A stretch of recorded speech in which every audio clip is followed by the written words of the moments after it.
Okay, well here we are again with another short video, and we'll try to get it all done in one, but I don't know if we'll be able to accomplish that or not.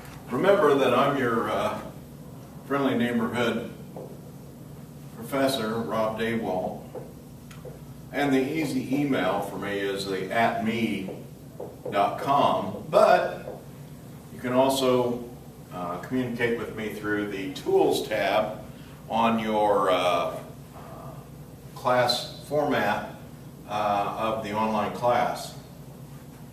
Also, if it's an emergency, somebody's really sick or the electricity's out, and you can call me, try to call me at my home phone number, which is also my cell phone, so usually I'm going to be available. So this is lesson 5. Lesson 5. I hope we can get it all done in one part, but we may have to rethink that depending on what we get ourselves into. Just so you know, I'm basing this whole lecture on my PowerPoint that you'll see that's also attached, and I will recommend that you watch the video once by itself, then go watch the video, but shrink the video portion, just listen to the audio, and then look at the PowerPoint slides along with the audio. And then I would manually advance the PowerPoint slides because some slides I talk about more and some slides I talk about less. So you can watch these videos multiple times. I've been telling people lately, I've been studying this Edgar Dale, who was an education professor actually, but he really strongly believed in trying to use all the senses and learning.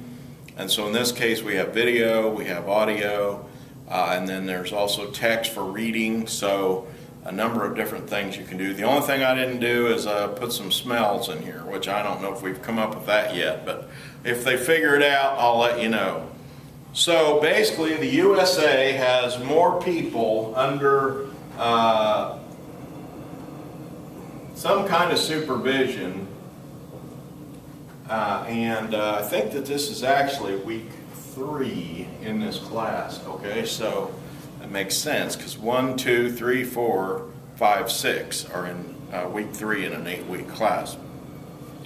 So USA, more people under correctional supervision, and you'll see that in there. It's just a marked difference. Now, what do we mean by correctional supervision? Well, this is a lot of different things. This is not just prison. This can be the county jail where somebody's waiting, they can't post bond for whatever reason. They don't have the money or the court won't let them. Various reasons they're in there. They can also be in jail for short sentences, usually about a year or less. And then of course we talked about prison already, but prison is a big part of it. But the biggest part of it is probation. Probation is very big, and so we kind of lump it off like this: prison, jail, all one. Probation is the next thing we talk about, but it is by far the biggest, and that's what up means, is it's the biggest. This is kind of in the middle. And then parole is another topic, and it's smallest. Okay, and it's actually on the way out, so I'll mention that a little bit more later. A lot of states are doing away with parole, and that's why you're seeing it in smaller numbers. And then the other thing is other forms of community service, or what we call community corrections. And you got to have a wild imagination, but you can think of community corrections as like chain gang. It could be we had a group up in my hometown that were building houses. They'd let them out of jail all day if they were trustees, and they would build house for the poor, the elderly, handicapped, or they would take an existing house and adapt it for the handicapped. And so they worked these work crews. They were learning skills to be carpenters when they got out. So it was a really good opportunity for them. Now, another thing to think about is, and we'll touch on this later, and I'm running out of space here, but you want to keep in mind that there's a difference between federal and state prisons And there's a difference between prisoners too. The offenses are different, the type of offenders are different in most cases. So there are a lot of new parts of this. The other thing is that women were once an afterthought in criminal justice as far as being offenders. They weren't even involved in any kind of professional role. Now we're seeing women on both sides. We're seeing women as prisoners, but we're also seeing women as probation officers, corrections officers, judges, really filling every role in the criminal justice situation. So but this main focus this time is on the prisoners, and the prisoners are increasingly women. The thing is, though, this is still a very small number, probably maybe under 10% of the overall population. Men are above 90% of the overall population. Well, we talked before about probation, and I've got a number here that I put on the PowerPoint. It's way over 4 million people on probation in the United States. By comparison, there are like 1.5 million people in prison. There's like 500,000 people on either parole or in the jailhouse. So those are some of the comparative numbers. Now this is from 2009. It does change from time to time. But what I'm seeing as of course, an advocate for probation is that probation is going to grow and grow. It's a great career. It's a great opportunity for you as a student to look at. Most states that require at least a bachelor's degree, and some require an entrance exam. Me, myself, when I started probation, my main background, social studies, but primarily history. And so I'm really totally unprepared for this. So next thing I want to talk about is classification of prisoners. Classification of prisoners are very important because we get into an issue where the different classifications of prisoners is done using testing, interviews, victim statements, parents, churches, teachers, a number of different things that are fed into the analysis. So what they're looking at is risk. Is this person going to reoffend? And they're also looking at needs. What's a person going to need? That's a little lower on the scale because the main job of corrections is to protect the public. Secondary part is to work with the offender. More and more it's coming back to the theory of rehabilitation rather than just pure confinement. We talked quite a bit about that in week 1. So basically, I've got a picture in the PowerPoint of the Objective Prison Classification Guide, and that is a federal document, but it is a good kind of a guide to look at because it might be a best practices type thing that you might want to look at that maybe your state should be using. Similar type programs. A lot of them that are involved in this get involved in the mental health issues, obviously. There are more people in mental health with mental health problems in prison than anywhere else, which is pretty amazing. They're not in mental health. They're not in some mental hospital, which is the way it was back in the 60s and 70s. Now today, they're just all being locked up. And there's a number of reasons for this. Well, the total number of people in the world serving some kind of a sentence, whether it's probation, parole, prison, or jail, or even community service, is far higher in the United States than anywhere else. In fact, in this one slide, they're calling the USA the world's worst prison state. And so as a percentage of population, we have far more people in prison than anywhere else. The next closest would be China, which has far more population. We have like 300 million. They have over 1 billion people. So, I mean, the fraction is just like, extremely small, but yet we have so many more people in prison, jail, probation, parole, or community corrections. Kind of sad, really, in a way, and the question is, are we just being more effective than other people, or are we being more foolish? And that's a tough question to answer. Think about where I would come up with the word foolish there. Why would I be saying that? I'm saying foolish for a number of different reasons, but mull that over, and if you're willing, send me something, in one of the discussions, at least mention that so I can see that people really are watching these and seeing. Well, incarceration alone in the year 2000 had 1.9 million people in it. In 2009, they had 2.25 million people in incarceration. And now, it's actually coming down from 2009 to 2010. It dropped by 30,000. So we're slowly, incrementally seeing a reduction in the number of prisons in all prisons. Now, federal prisons started out with 140,000 in 2000, went up to 205. That was a pretty substantial increase. Still going up. It's up over 206,000. So they haven't got the memo yet on trying to use other type of methods. And I think, frankly, they're kind of trapped because of some of these drug rules and drug laws that they have, that people have to get these harsh sentences, zero tolerance type sentences. Basically, the number of federal facilities, only 124,000. That sounds like a big number maybe, as compared to in 2010, 173,000. Here again, I'm saying that's a small number when you look at the comparisons.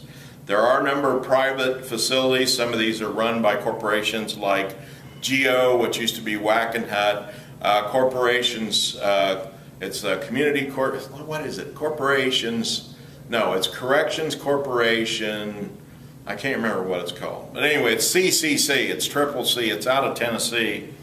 It's a big outfit, and they have a number of people in prisons, mostly in the South, in these private prisons.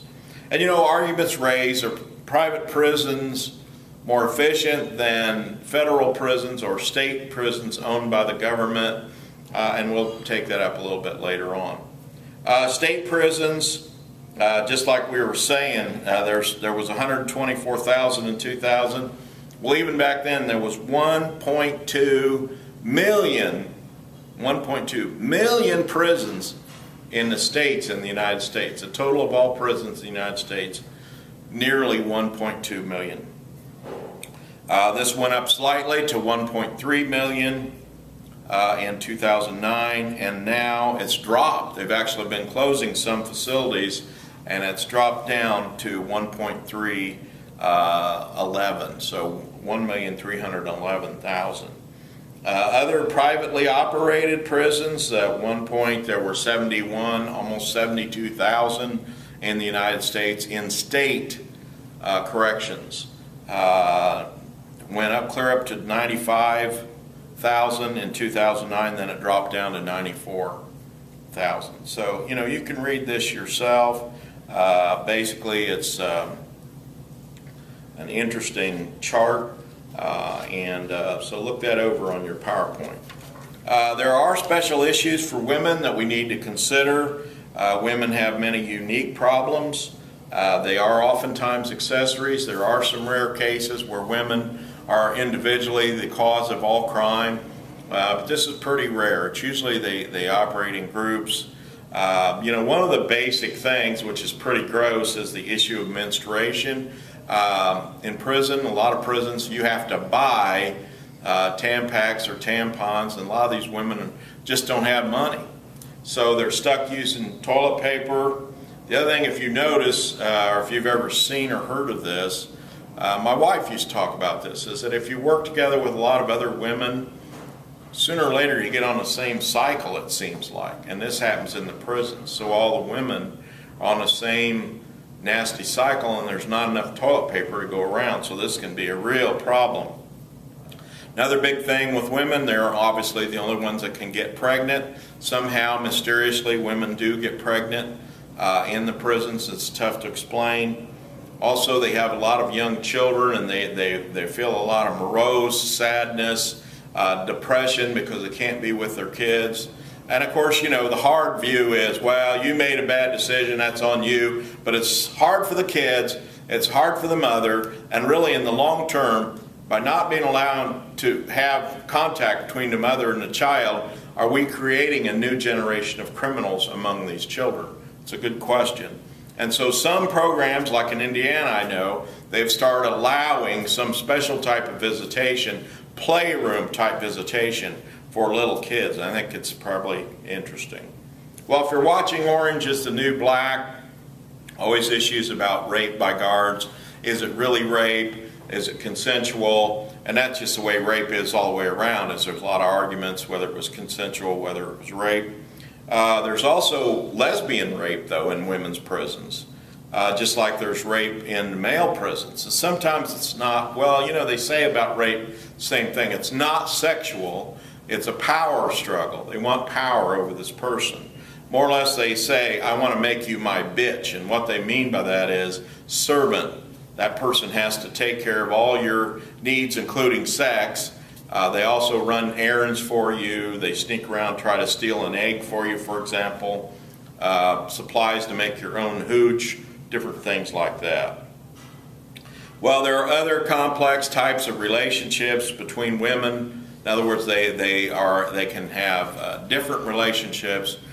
Sometimes it's said that women's prison, for example, run more like a bunch of families where there's a mother, older lady in the group, and then she's collected 5 or 6 friends around her, like her children. And then in prisons, of course, the big major bugaboo is gangs. So these relationships, like families within women's prisons, are generally thought to be a pretty positive development. The gang ones are obviously not positive. Well, there's other issues. For one thing, the biggest issue is the aging of the population.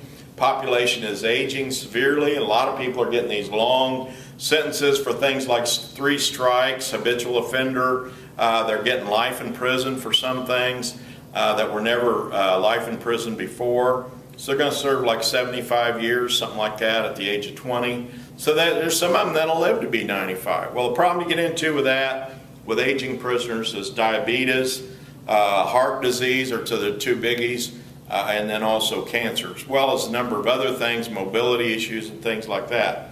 The big problem for prisons today is that it's been ruled by the courts that the ADA law from like 1978 applies to prisons. So you have to have accessible prisons for prisoners who are in wheelchairs, have all these physical problems. You've got to buy them the drugs for their diabetes.